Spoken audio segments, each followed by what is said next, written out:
Not all gifts look appealing at first.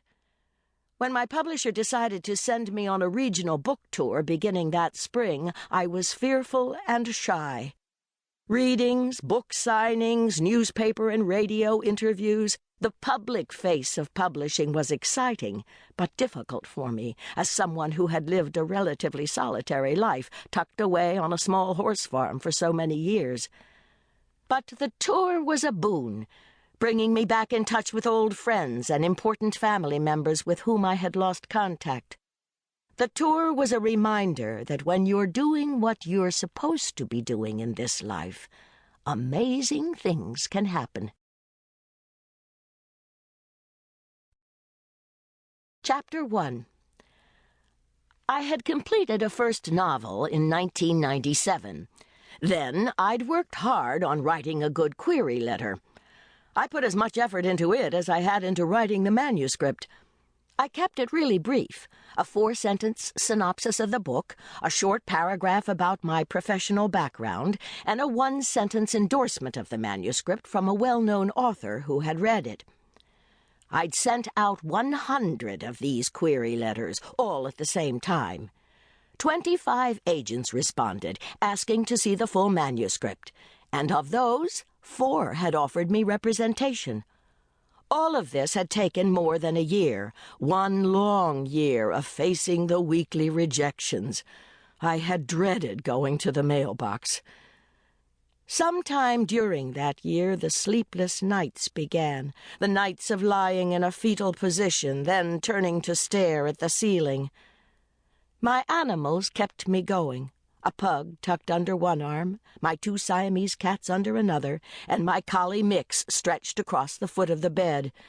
If it hadn't been for them, and having to get up to feed horses and go to work, I don't know what would have become of me. I was able to get a wonderful agent at a famous agency. I met the agent, whose reputation overawed me, in her beautiful New York City office, which was decorated like an East Hampton summer cottage, with wicker furniture and gleaming hardwood floors.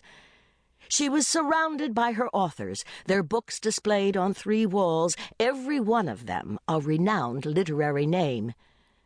This agent spoke to me as though my novel were already a success, as though I were already one of the elite gracing her walls.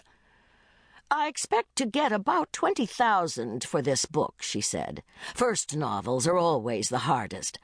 But for your second, we'll get much more, and for the third, well..." She didn't finish, but I was right up there in the clouds with her, floating around in this rosy vision of my literary success. The rejections from publishers began arriving almost right away. 1, 2, 5, 12. Thoughtfully, she'd enclose the rejection letter from the publisher, along with her own comments about why she thought the novel had failed at that particular house. I forced myself to read these letters, imagining that there was something to be learned, but hating to learn it, hating this evidence of my failure. I started a file for rejections and watched it thicken.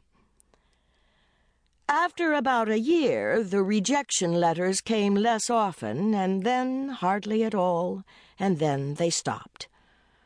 After months of silence, I worked up the nerve to call my agent and left a message that was never returned. More months passed before I left a second message that was never returned.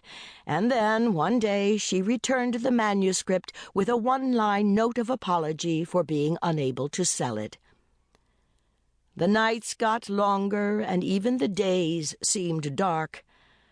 There were glimpses of light, but never for long.